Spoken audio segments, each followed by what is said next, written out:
Hey, my name is Salvador Briggman. Welcome back to the Crowdfunding Demystified YouTube channel. And on today's video, I want to talk about equity crowdfunding and specifically, what is the point of this, how this can help you, and why this is something you might want to consider in the future as being a part of your business. This is invaluable. It's coming up right after this.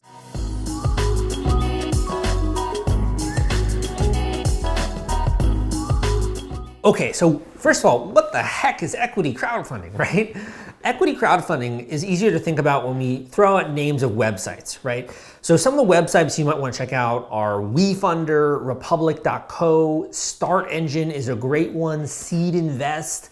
If you're in the UK, there's like Crowdcube, a whole host of different websites, Seeders, etc.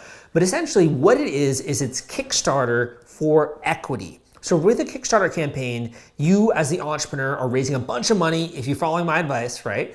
And you're basically doing a pre-order where people who are supporting you and backing the campaign, they get access to perks and rewards that are usually a discount at what's gonna be a retail price for a product. And you raise a bunch of money, you got the money to do the minimum order quantity, right? And then you go and fulfill these different rewards. You're not giving away any equity, you're getting tons of marketing exposure. It's really, really great. But at the same time, what if you wanted to raise more money and from fewer people, right? So if you have a Kickstarter campaign, let's just say that has 100 people. Well, you're probably gonna be raising some good money, but nothing in the way as if you had like 5,000 people, right? You need really a lot of people, 2,000 in order to get to like that 600K plus kind of a level, depending on the price of your product, of course.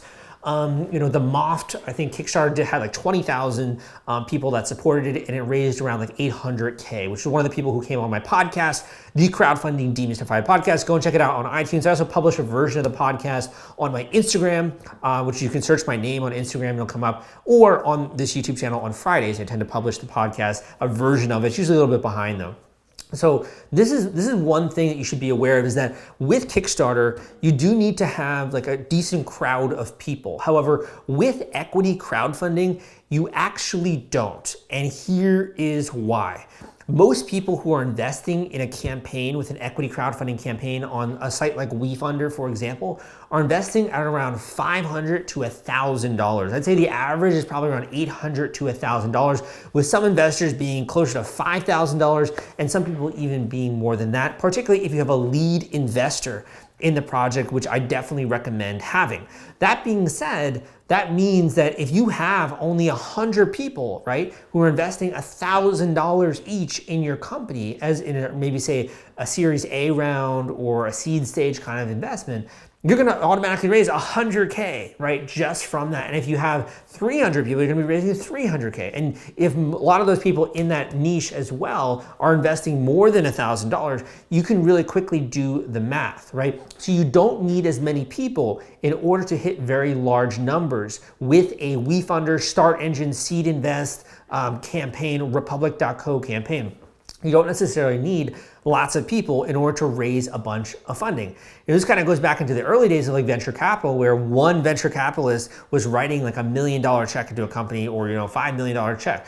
Where you have angel investors who are at one investment are investing $50,000 into a company. You obviously don't need as many angels if you're to hit large numbers if they're investing that much into a company. So what equity crowdfunding is, you can kind of think of it as Kickstarter, but for equity. And by that I mean, with an equity crowdfunding campaign, you have the exact same stuff. You have a pitch video explaining what is the investment, what are you guys doing, why is this gonna help you, etc. You have the campaign text, which is graphics, which is text, compelling copy that gets someone wanting to read, to learn about your company, the investment opportunity, your growth, all of that kind of stuff, who it is you're serving.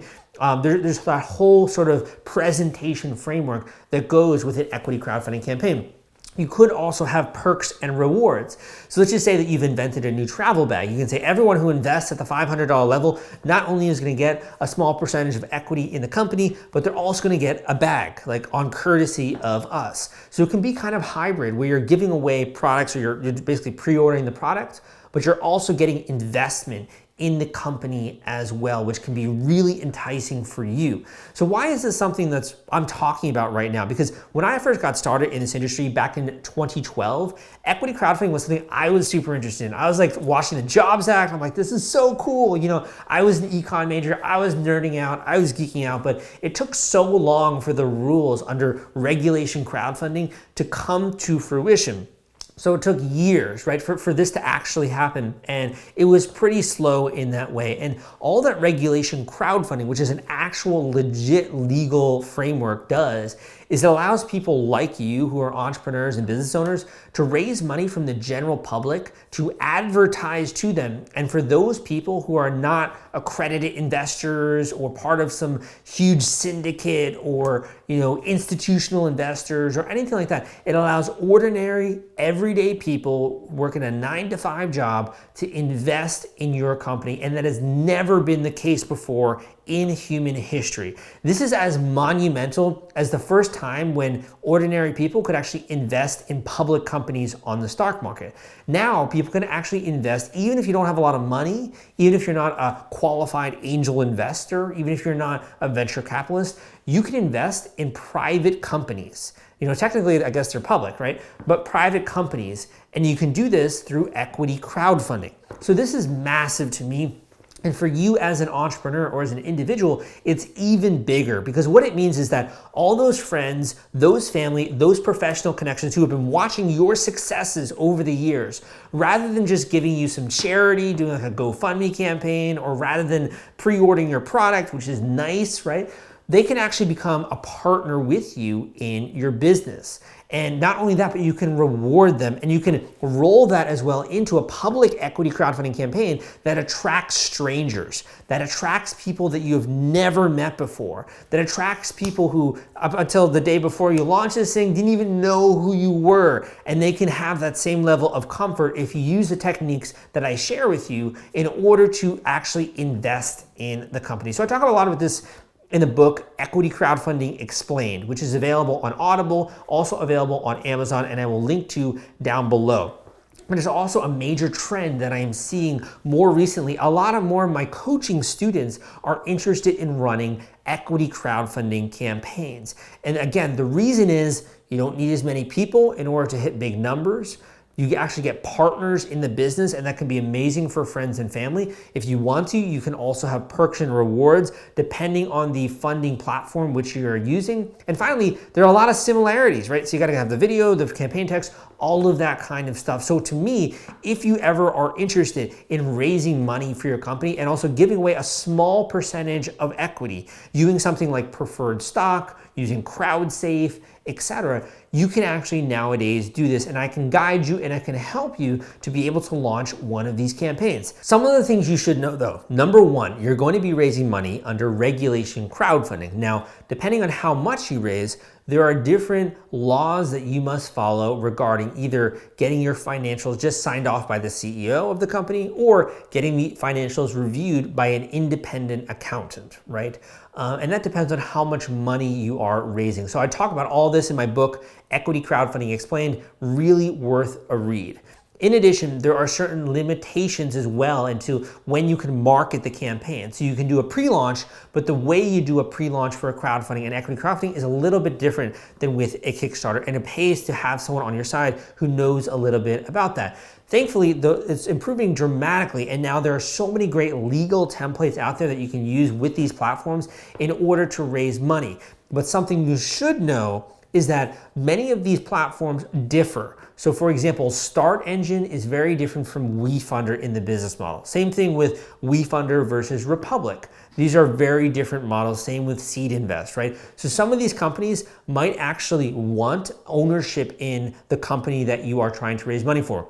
Other companies are going to try to provide you marketing services and have that be dependent on how much you raise, and maybe converts into actual funding. You like basically are owed a bill at the end of the campaign. So it really varies, and it depends on which platform you're launching, what your goals are specifically with your particular project, the resources that you have available to you. And if this sounds like something that might be interesting to you, that you might like to pursue in being one of the forerunners, one of the initial people who are kind of like, I guess you say, like Lewis and Clark on this expedition. You know, they're at the forefront of the frontier and are doing this.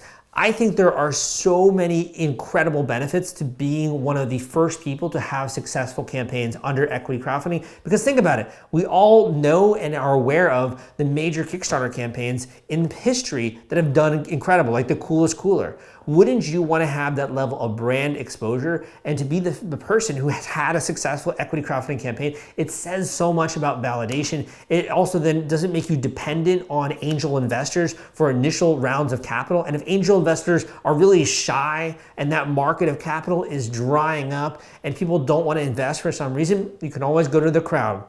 Why would you want to have an intermediary or someone who, you know, you have to struggle to convince and then you have to please them? Instead, just go to the crowd. It's so much more simple in my opinion. So if that sounds interesting to you, you should book a one-on-one coaching call with me down below. At the very least, you can join my free equity crowdfunding course that will get you up to speed with all of this, as well as the book Equity Crowdfunding Explained, which I have available on Amazon, on Audible, you know, the normal platforms, that kind of stuff. I hope you liked this video and also just kind of maybe for some people out there in the audience, kind of put a light bulb on being like, this could be something that would be an opportunity for me.